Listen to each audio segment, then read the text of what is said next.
Chers enfants de Notre-Dame-des-Neiges, nous arrivons aujourd'hui à l'an 1000.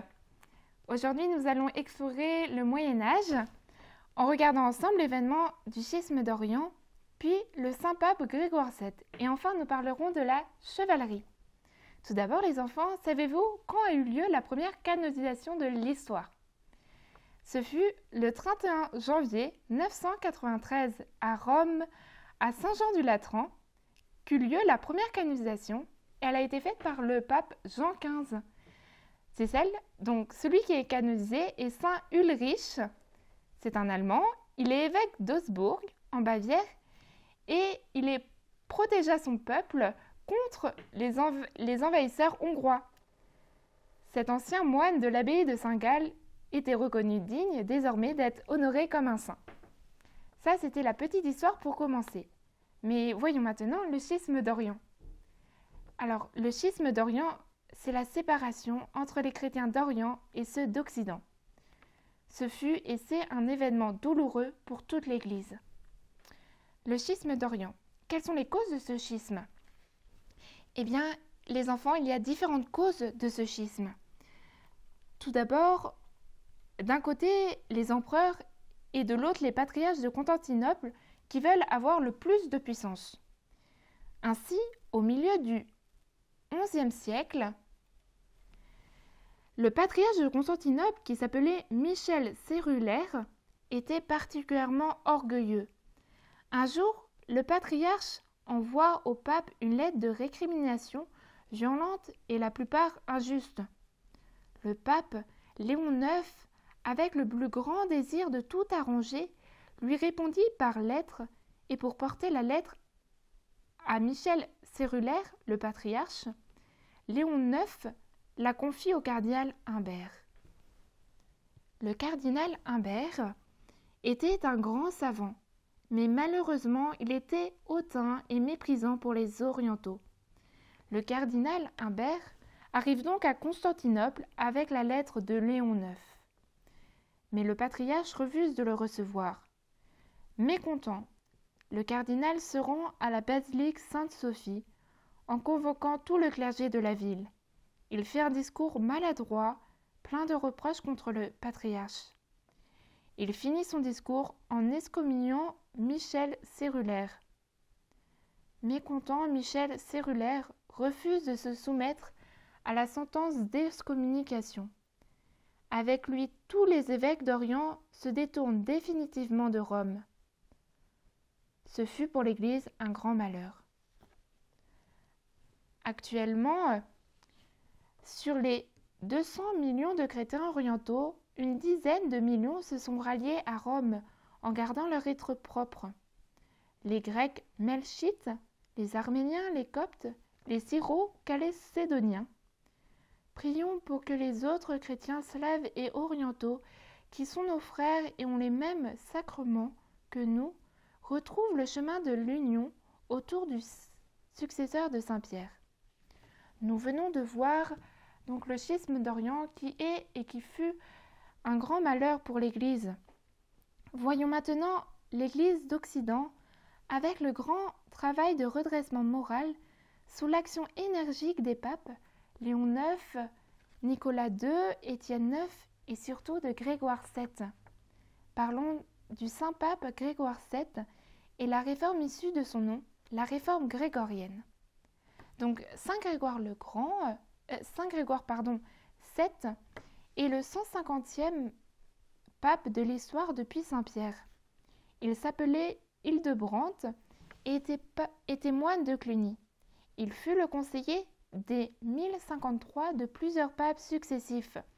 Ces longues années lui permettent de comprendre en profondeur les difficultés que traverse l'Église.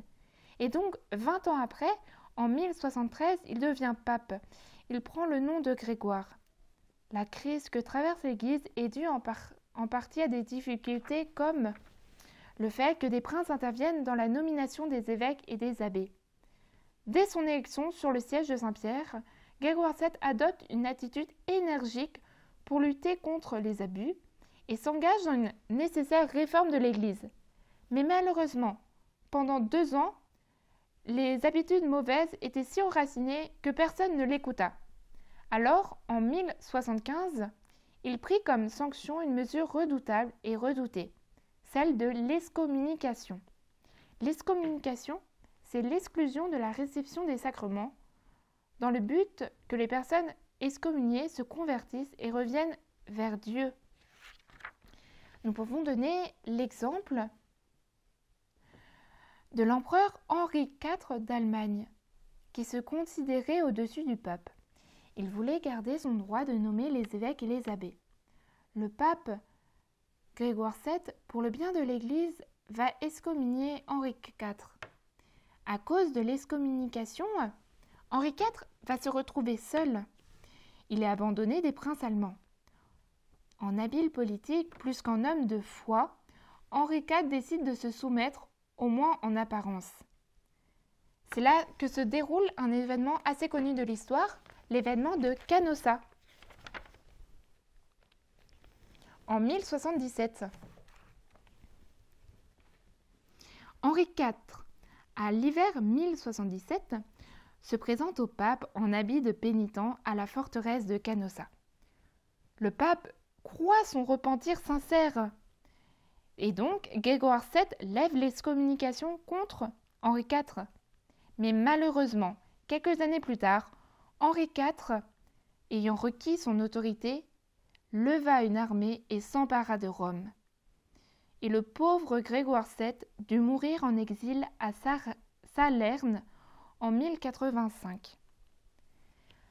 Pour conclure, la réforme grégorienne, on peut voir que cette réforme a été magnifique. Elle est entreprise par Grégoire VII et elle a permis de redresser l'Église. Et on peut voir en la figure de Grégoire VII une fidélité absolue à la doctrine de l'Église et aussi une volonté très forte de ne pas se compromettre avec l'esprit du monde. Alors, voyons maintenant la chevalerie. Donc, à la fin du XIe siècle se développent les activités liées à la chevalerie. Vous les connaissez, c'est le tournoi et l'adoubement chevaleresque. Et va se lier des valeurs chevaleresques, comme la bravoure, le courage, l'agilité et l'amour courtois. Par exemple, vous connaissez Perceval ou le conte du Graal, écrit par Chrétien de Troyes. Eh bien, il se met bien dans cet esprit chevaleresque de la table ronde. Et la chanson de Roland est écrite en cette période. Avec l'essor de la chevalerie se met en place deux grandes institutions, la paix et la trêve de Dieu. Les princes, comme le roi Robert le Pieux et Rodolphe III de Bourgogne, vont être soucieux de réguler la brutalité des petits seigneurs en vue de christianiser cette féodalité batailleuse. Donc on peut prendre l'exemple, en 989, en Poitou, puis au Puy-en-Velay l'année suivante, avaient eu lieu des conciles qui réclamaient la paix de Dieu. La paix de Dieu, c'est-à-dire le respect de toutes les personnes paisibles et le règlement des contestations éventuelles selon le droit et non plus selon la force. Il ne s'agit pas d'interdire la guerre, mais de moraliser la conduite des chevaliers. À la paix de Dieu s'ajoute la trêve de Dieu. En 1027, lors d'un concile, la trêve de Dieu, c'est la trêve de Dieu va interdire de se battre le dimanche, puis même du mercredi soir au lundi matin.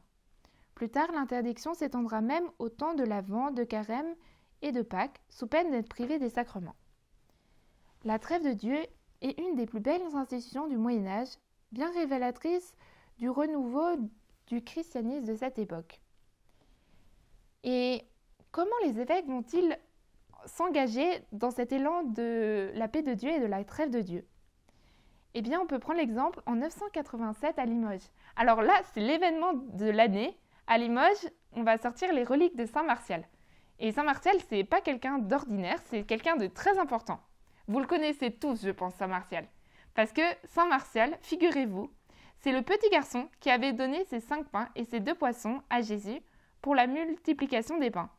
Eh bien, la tradition nous rapporte qu'il est venu ensuite évangéliser Limoges et les alentours. Et Saint Martial est vraiment le saint de Limoges et de l'Aquitaine.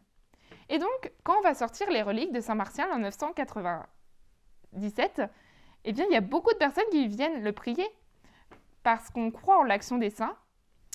Et donc, il y en a beaucoup qui vont aussi lui demander des miracles. Et dans ces personnes, il y a des grands et il y a des soldats. Et c'est donc un excellent moyen pour rassembler des foules avec la présence des nobles et des chevaliers. C'est dans ce contexte de rassemblement que les évêques peuvent faire s'engager les chevaliers à la paix par le serment de la paix. Et donc, c'est la mise en place de la paix de Dieu. Voyons maintenant le chevalier, un soldat du Christ.